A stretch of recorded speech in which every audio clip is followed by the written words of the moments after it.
Ar stresą įvardinate tepalų panikai laimingo gyvenimo rakte?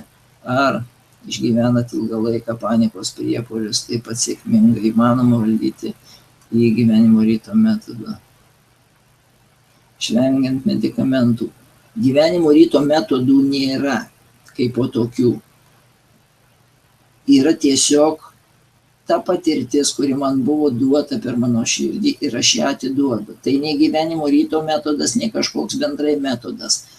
Tai yra tai, ką aš patyriau ir viskas. Ir tai ne joks metodas, tiesiog tai yra širdies suvokimas, kurį jūs turit patikrinti. Ir tiesiog, jeigu tai suvibruoja širdis, ateikit ir padarykit tai. Ir jūs žinosit, tai jūsų metodas ar ne, tinka tai jums ar ne. Ir viskas.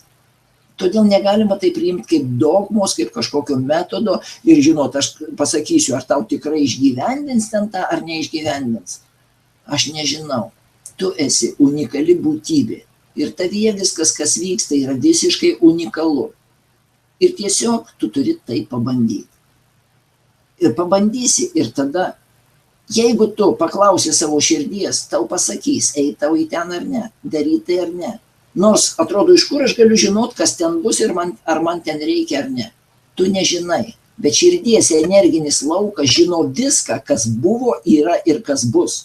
Viską žino. Ir jeigu tu paklausi, tau širdis tikrai pasakys. Va tiesiog užduok šitą klausimą.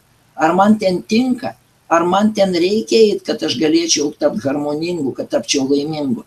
Ar tai tas kelias ar ne. Ir padaryk taip, kaip išeis. Tiesiog padaryk, kaip suvoksi tuo momentu. Ar tu iš proto sugalvosi, ar tu pajausi kažkaip kitaip, nesirūpink tuo. Tiesiog padaryk. Ir pamatysi, kas bus. Tai yra daug paprasčiau, negu kad mes įsivaizduojame. Mes norim įsitikint, patikrint, užantspauduot, uždėti ten 10 parašų, užrakint su spyna ir tada jau būsim garantuoti, kad tikrai šitaip, ne kitaip. Realiai gyvenime yra daug visiškai paprasčiau. Gyvenk taip, kaip išeina tuo momentu. Va tiesiog šovė į galvą, taip ir padaryk. Kaip sugalvojai, tebūnie taip ir viskas. Ir mažiausiai rūpinkis ir analizuok, kas iš to bus. Bus, kaip bus. O nusprendžiau, tiesiog tebūnie. Protas sakys, Robertas mokina dzin viską daryti, ar ne? Tai jeigu aš šitai pradėsiu daryti dzin, tai viskas sugrius aplink mane. Protas bijo. Bijo, kad jam nebus rūpesčių. Ir jisai šitaip aiškina. Aš jums nuoširdžiai sakau, atsiduokit, pasitikėkit ir padarykit nors 1-2 kartus, nors smulkmenuose padarykit ir pažiūrėkit, kas bus.